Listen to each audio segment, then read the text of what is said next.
Hi, welcome back. Today we're going to discuss the Wednesday, August 26th and Thursday, August 27th episodes that aired on CBS for Big Brother Season 22 All Stars. And then we're also going to discuss some things that have been happening on the live feeds.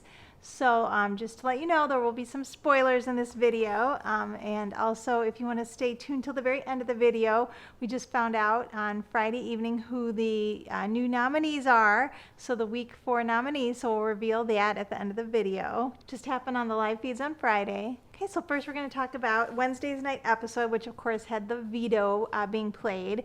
And it seemed like one of the simplest competitions that I've ever seen on Big Brother.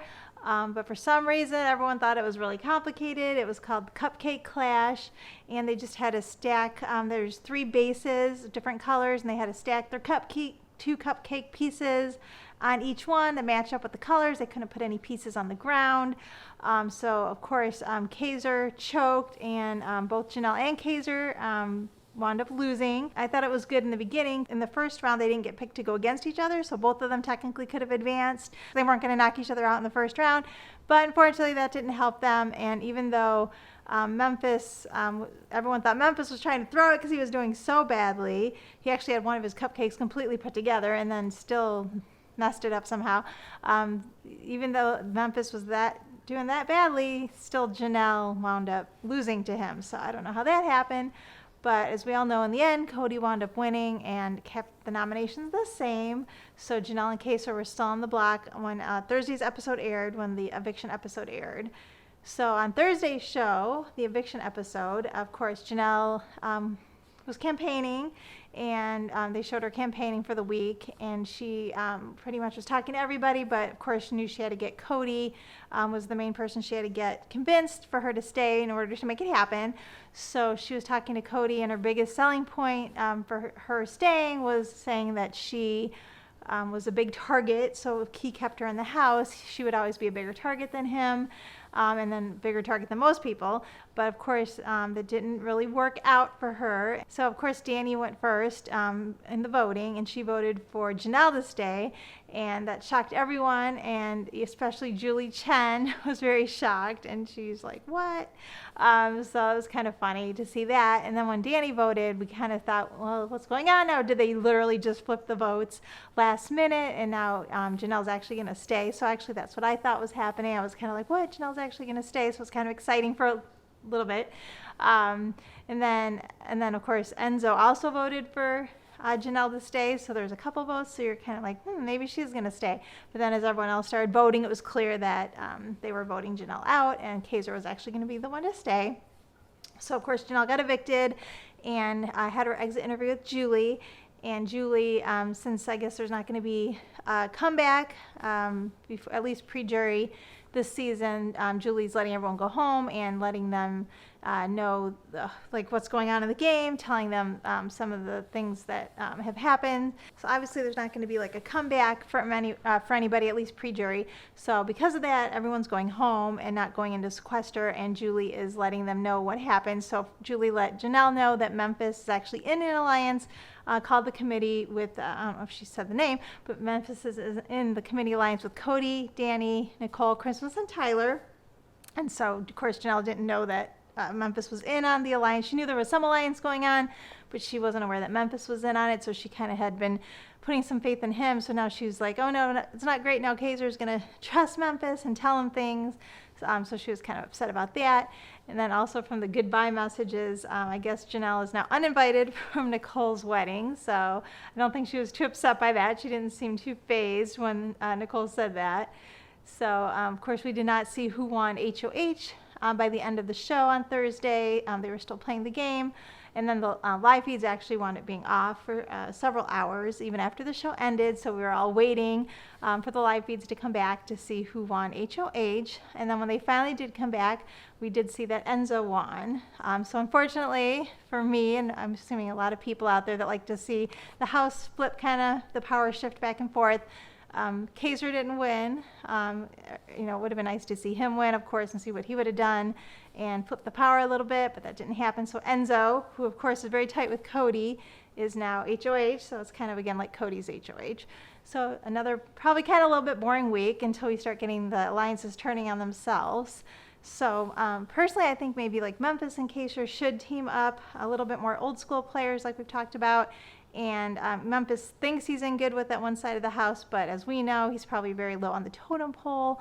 It seems like he just wants to relive his youth again and play with the younger players, and thinks he's really cool in with them. But like I said, we do see that he's probably not very high on their list of people to keep, and he's probably going to be one of the first people to go.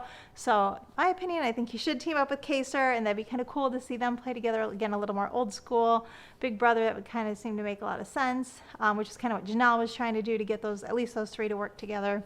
So we'll see if that winds up happening. As of now, it's not looking great for Kaser. It doesn't seem like anyone wants to play with him. So, of course, still feeling bad for him. I was hoping he'd get to stay around at least for a couple weeks after Janelle left, but no, I'm not quite so sure. And then one of the other funny things from Thursday night was David kind of not knowing what he's doing that much with playing Big Brother, kind of making some rookie mistakes. The way David's playing, he's not really seeming to know what he's doing very well. So anyway, of course, David's not doing that great in the house and kind of got in trouble with Davon and Tyler. And people keep saying, like online, you'll see people say a lot that they want to see all the people who left first on various seasons play a season instead of doing like an All-Stars, have first evicted do a season of Big Brother. And I've always kind of thought that wouldn't be the best idea. It wouldn't be that interesting. And I think David's kind of proving to us now that probably wouldn't be much of a great idea the way he's playing. Doesn't seem. I think they recruited him, and he wasn't a big fan. He wasn't a fan of the show at all.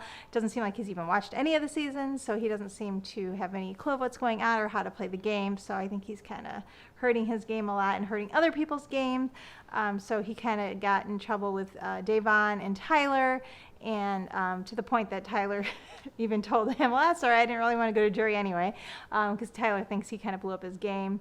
So I kind of saw in the Thursday night episode that Bailey, though, told him to talk to Tyler after there was misunderstandings about what Davon had said. So I thought that was kind of weird that Bailey kind of told him to talk to Tyler. So then he kind of had to out what they were talking about and tell Tyler that he told Davon and Bailey that Tyler said Davon was trying to flip the vote the previous week for David to leave.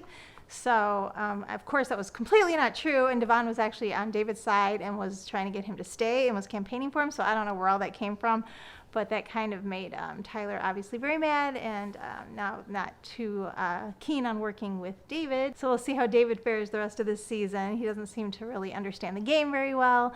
You think when he knew he was coming back on in Sequester, he could have at least watched a couple seasons, but oh well. So right now I'm thinking Cody pretty much has the best position, obviously, in the game. Everyone's in alliance with Cody, at least on the one side of the house, besides Kaser and Kevin. Maybe David, I'm not sure. But pretty much everyone else is in with Cody, and so I think he's sitting pretty right now. He'd be the one, I guess you'd say, was running the house so far this season. So we'll see if, I think he's going to go pretty far, obviously, and I don't know when people will start to really figure out that they need to target him because he's a threat to win this for sure. So on the live feeds, let's talk about live feeds a little bit. So Enzo, of course, we saw Enzo won HOH Thursday night, and then Cody and him, of course, were talking. Speaking of Cody, has his hand in everything. And Enzo kind of had mentioned maybe back during one of the girls, I'm assuming meaning Nicole. I'm not going to call her Nicole F anymore since Nicole Anthony's gone, so we'll just call her Nicole from now on. So I think he's thinking Nicole or Danny, but Cody said it's too soon. That would have been kind of fun to see one of them targeted right now to just kind of stir things up a little bit. I feel like the girls are kind of not playing their best and just kind of letting the guys carry them. So that big girls alliance I was hoping for at the beginning of the season, completely opposite, not happening at all. The girls are getting picked off, and the girls are not playing very well, in my opinion. So hopefully maybe that'll change when we start get a little further into the season. So one interesting thing that isn't really gameplay related, Tyler was saying, I was wondering why Tyler's hair was so long this season. Not loving it, liked it a little bit shorter when he was on last time, but he said that he actually, the last time he cut his hair, and I forgot about this, but he was actually in the finals for that Big Brother Over the Top series that was just streamed. It wasn't actually on CBS. It was just on CBS All Access. So I forgot he was actually in the finals for that show. And then he didn't get on, so he wound up being on the regular season, which wound up being better for us.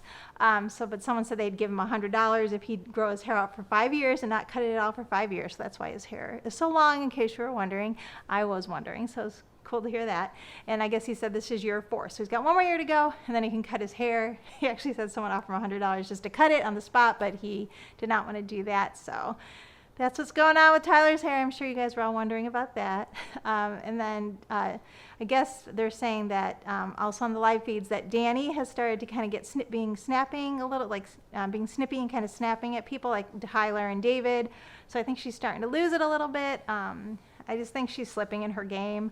I was kind of had hopes for her at the beginning, but she's not seeming to do much for competition. She doesn't want to win competitions. I guess she wants to fly under the radar, but I think the guys are starting to get realize what's going on with her and that she's kind of could be a liability for their game, and she's starting to get kind of snippy, like I said, and just not help them in any way. So I'm not sure how long she's going to be around. She may be one of the first of that side of the alliance to go. Okay, so here's our hot off the presses spoiler. We just found out on Friday evening on the live feeds that they had the nominations already. Of course, that won't air for a while, but we actually, of course, they taped them earlier, and that Kaser and Kevin were nominated, so kind of boring again, another kind of boring week. And of course, Kaser's the target. Like I said, I was kind of hoping that he'd be able to slide through for a little bit after Janelle left and maybe team up with somebody and maybe not be a big target, and they would figure out someone else is a bigger target. But so far this season's been kind of boring, predictable. So as soon as everyone else is out, we're gonna have to see the alliance start picking each other off. But one thing, at least a girl isn't nominated this week. So hopefully, if someone does take themselves off with the veto, that a girl won't go up, because we can't lose any more girls. Girls need to come together. So that's kind of what's been going on Big Brother season 22 All Stars so far this week, and I'm sure there'll be some hopefully exciting things coming up that we'll talk about soon.